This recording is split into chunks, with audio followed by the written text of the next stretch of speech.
ہمیشہ یہی سوچ رکھو کہ مجھے اللہ نے بہت کچھ دیا ہے۔ اگر مجھے میرے اعمال کے مطابق ملتا تو میرے پاس کچھ بھی نہ ہوتا۔ دو چیزیں اپنے اندر پیدا کر لیں، چپ رہنا اور معاف کرنا، کیونکہ چپ رہنے سے بڑا کوئی جواب نہیں اور معاف کر دینے سے بڑا کوئی انتقام نہیں۔ ہر نیا منٹ شروع ہو کر یہ اعلان کرتا ہے، جو شخص بھلائی کرنے کی قدرت رکھتا ہے تو کر لے، اس لیے کہ میں دوبارہ لوٹ کر آنے والا نہیں ہوں۔ وقت کے سمجھانے کا طریقہ سخت اور کربناک ہوتا ہے، مگر یہ بھی سچ ہے کہ وقت کی سمجھائی بات حتمی ہوتی ہے اور ساری زندگی کے لیے سمجھ آ جاتی ہے۔ وقت کی ایک عادت بہت اچھی ہے، جیسا بھی ہو گزر ہی جاتا ہے۔ وقت بڑی ظالم چیز ہے، یہ کلائیوں سے چوڑیاں لے جاتا ہے اور جریاں دے جاتا ہے۔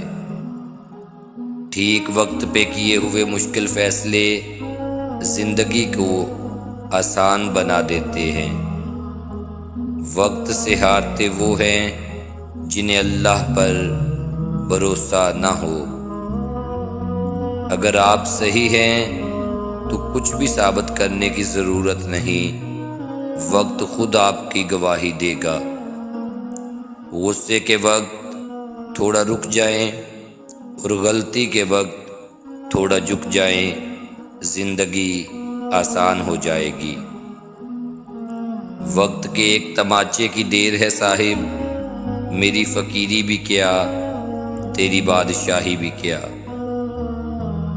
وقت سب کچھ سکھا دیتا ہے، بھلا بھی برا بھی۔ وقت اگر ایک سا رہتا تو انسان کی پہچان کیسے ہوتی؟ بہت قیمتی ہے آج تمہارا یہ وقت، ہم بھی بڑے نایاب تھے، ابھی کل کی بات ہے۔ آخر کار وقت مٹی ڈال ہی دیتا ہے، چاہتوں پہ، خواہشوں پہ، ماضی پہ اور رشتوں پہ۔ مشکل وقت میں دوسروں کے کام آیا کرو، کیونکہ مشکل وقت سب پر آتا ہے، کسی کا صبر دیکھنے کے لیے اور کسی کا ظرف دیکھنے کے لیے۔ وقت کے پاس بھی اتنا وقت نہیں ہے کہ وہ آپ کو دوبارہ وقت دے سکے۔ ہر کسی کو ہر بات کا جواب دینا ضروری نہیں ہوتا، بہت سی جگہ پر واقعی دل بڑا کرنا پڑتا ہے، درگزر کرنا پڑتا ہے۔ ہر کوئی نہیں سمجھتا آپ کو اور ہر کسی کو۔